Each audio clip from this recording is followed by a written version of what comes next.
जय हिंद साथियों। आज की वीडियो में हम लोग देखेंगे बिहार विविध। तो आइए शुरू करते हैं। सबसे पहले बिहार में जो उद्यान है, अभ्यारण्य, उसके बारे में देखते हैं।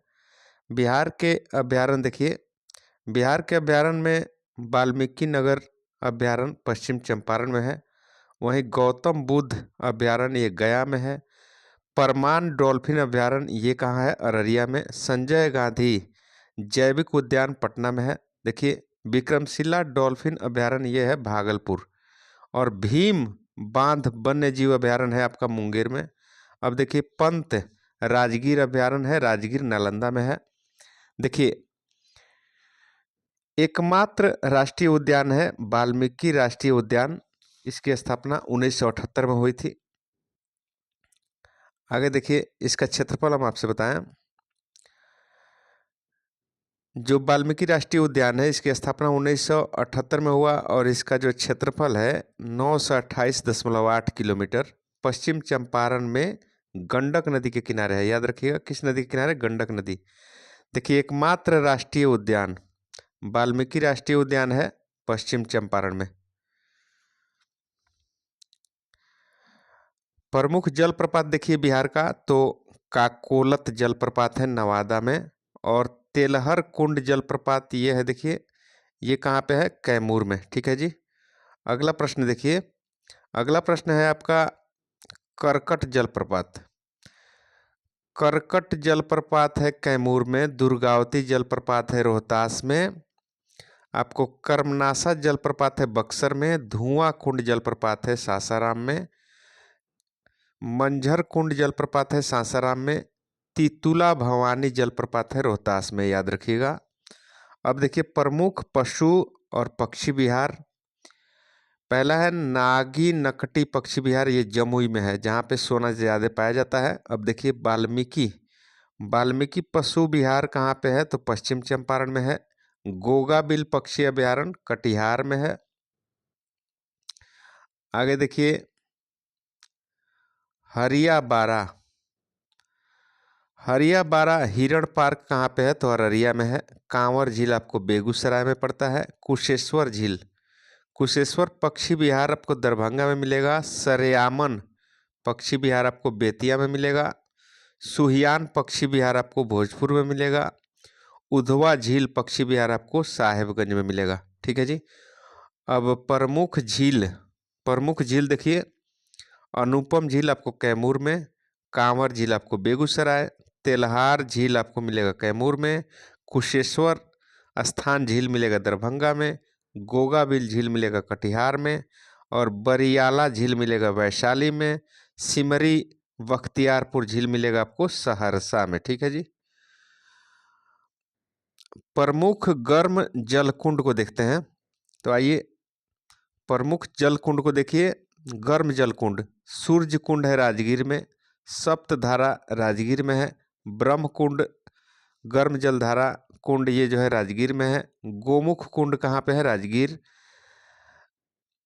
नानक कुंड राजगीर में है। ऋषि कुंड मुंगेर में है। जन्म कुंड मुंगेर में है। भीम बांध ये भी मुंगेर में है। रामेश्वरम कुंड है मुंगेर में। सीता कुंड आपको मिलेगा मुंगेर में। लक्ष्मण कुंड मुंगेर में। भरारी कुंड मुंगेर में मिलेगा। पंचतर कुंड मिलेगा आपको मुंगेर में। श्रृंगार ऋषि कुंड मिलेगा मुंगेर में। और अग्नि कुंड आपको मिलेगा गया में। अब देखिए, पर्यटन केंद्र ब्रह्मयोनी हिल आपको मिलेगा गया में। विरायतन पर्यटन स्थल जो है राजगीर में मिलेगा आपको। केसरिया बौद्ध स्तूप मिलेगा पूर्वी चंपारण। और जल मंदिर आपको कहाँ मिलेगा? पावापुरी में। पावापुरी में जल मंदिर है। बराबर की गुफाएं जो है जहानाबाद में आपको मिलेंगी देखने को। आगे देखिए, जू सफारी राजगीर में है। जू सफारी आपने देखा राजगीर में। ठीक है जी। अब आगे देखिए, ग्लास ब्रिज आपको राजगीर में मिलेगा। पत्थर की मस्जिद पटना में मिलेगा। अब लोक नाट्य बिहार का देखिए, इसमें आएगा डोमकच आता है, विदेशिया आता है, जाट जाटिन, कीर्तनिया, सामा चकेवा।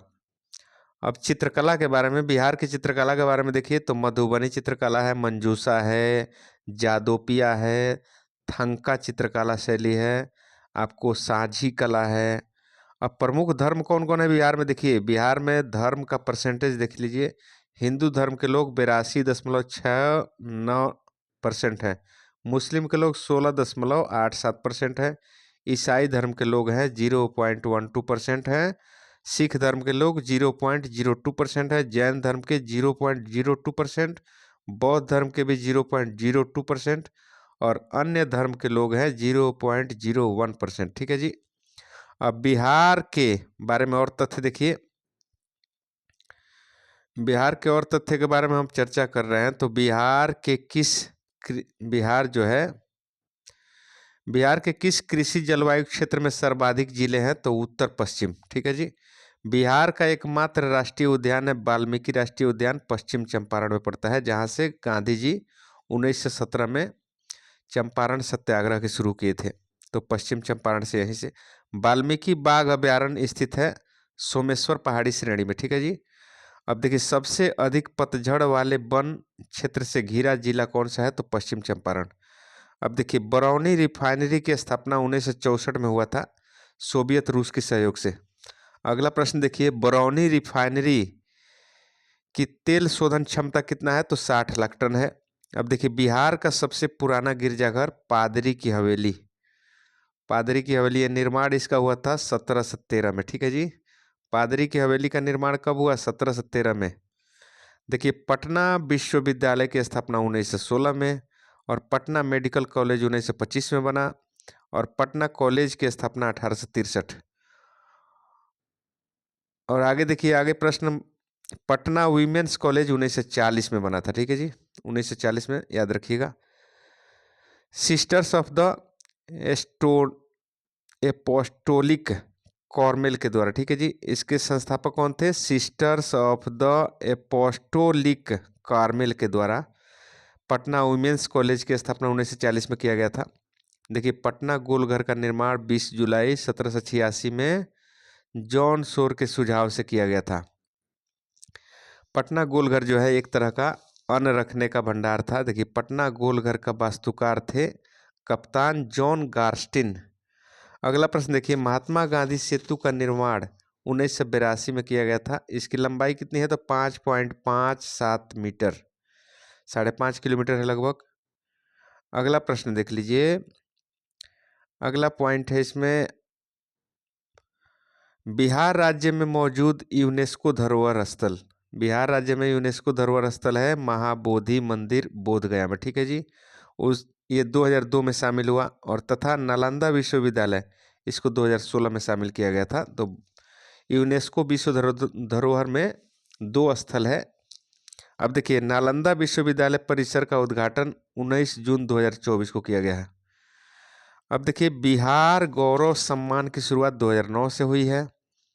बिहार का पहला हिंदी समाचार पत्र बिहार बंधु 1874 में प्रकाशित हुआ था। अगला प्रश्न देख लीजिए, बिहार से प्रकाशित प्रथम अंग्रेजी अखबार। प्रथम अंग्रेजी अखबार का नाम क्या है? तो द बिहार हेराल्ड, 1875 में। द बिहार हेराल्ड का प्रकाशन गुरु प्रसाद सेन ने किया था 1875 में। ठीक है जी। बिहार में सर्चलाइट समाचार पत्र के संपादक मुरली मोहन प्रसाद थे। देखिए, उदवंत प्रकाश पुस्तक के लेखक मौली कवि थे। अगला प्रश्न देख लीजिए, अभिनेता अशोक कुमार का असली नाम क्या है? तो कुमुदलाल गांगुली, कुमुदलाल गांगुली। ठीक है जी। इनका जन्म भागलपुर में हुआ था। दादा साहब फाल्के पुरस्कार इनको 1988 में मिला था। अगला प्रश्न देख लीजिए, सिल्क सिटी के रूप में भागलपुर को जाना जाता है। पटना लॉन का गांधी मैदान के रूप में नामकरण 1948 में हुआ।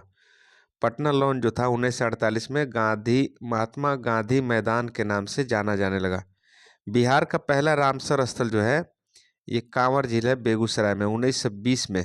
ठीक है जी, 1920 में नामित हुआ। वर्तमान में बिहार में रामसर स्थलों की संख्या कितनी है? तो ये है 3। कांवर झील बेगूसराय में है, नकटी नागी पक्षी अभ्यारण्य जो है जमुई में। तो 3 है, नकटी नागी और फिर कांवर झील। ठीक है जी। बिहार का 5 पहाड़ियों से घिरा हुआ शहर कौन सा है? तो राजगीर। और 5 पहाड़ी कौन कौन है? तो रत्नागिरी, विपुलागिरी, वैभारगिरी, सोनगिरी और उदयगिरी पहाड़ियों से घिरा हुआ है राजगीर। 5 पहाड़ियों से घिरा हुआ शहर है। अगला प्रश्न देख लीजिए, बिहार में प्रथम समेकित चेक पोस्ट स्थापित किया गया 2018 में। समेकित चेक पोस्ट 2018 में बना। अधिकांश भाग में पाई जाने वाली मिट्टी कैसी है? तो कछारी मिट्टी, इसको जलोढ़ मिट्टी भी कहा जाता है। ठीक है जी, कछारी मिट्टी, जलोढ़ मिट्टी। अब देखिए, रोहतास जिले में स्थित कैमूर पठार प्रसिद्ध है चूना पत्थर के लिए। ठीक है जी। भारत बैगन और इंजीनियरिंग केंद्र की स्थापना मोकामा में 1978 में हुआ। ठीक है। अगला प्रश्न देखिए, बिहार का पहला आर्थिक सर्वे प्रस्तुत किया गया था वर्ष 2006-07 में। उस समय तत्कालिक उप मुख्यमंत्री कौन थे? तो सुशील मोदी। ठीक है जी। अगला प्रश्न देखिए, विश्व का सबसे ऊंचा विश्व शांति स्तूप नालंदा जिला के राजगीर में निर्माण हुआ 1969 में जापान के सहयोग से। ठीक है जी। शांति स्तूप जापान के सहयोग से नालंदा के राजगीर में 1969 में बना। ठीक है। बिहार में 7 निश्चय योजना जो है कब शुरू की गई? तो 2015 में। पहला जिला स्कूल पटना हाई स्कूल है, इसको कब खोला गया? तो पटना में खोला गया 1835 में। अगला प्रश्न देख लीजिए, बिहार औद्योगिक क्षेत्र विकास प्राधिकरण बियाडा की स्थापना कब हुई? तो ये हुआ 1974 में। 4 क्षेत्रीय कार्यालय था इसका। 4 क्षेत्रीय कार्यालय इसका पटना, भागलपुर, मुजफ्फरपुर और दरभंगा। ठीक है जी। अगला प्रश्न देखिए, बिहार राज्य पर्यटन विकास निगम की स्थापना 1980 में। देखिए, बिहार राज्य पर्यटन विकास निगम का टैगलाइन क्या है? तो ब्लिसफुल बिहार। ब्लिसफुल बिहार इसका टैगलाइन है। अगला प्रश्न देख लीजिए, पर्यटन को बढ़ावा देने के लिए बिहार सरकार द्वारा नई पर्यटन नीति को कब लागू की गई? 2023 में। और इसकी अवधि क्या है? 2023 से 28 तक। ठीक है जी। वर्ष 2022 में बिहार आने वाले पर्यटकों की संख्या है 2.54 करोड़। तो आज के वीडियो में इतना ही। अगले वीडियो में फिर मिलते हैं, तब तक के लिए जय हिंद, जय भारत। वीडियो को देखिए, लाइक करिए, कमेंट करिए, शेयर करिए, चैनल को सब्सक्राइब करिए। आपका बहुत बहुत धन्यवाद।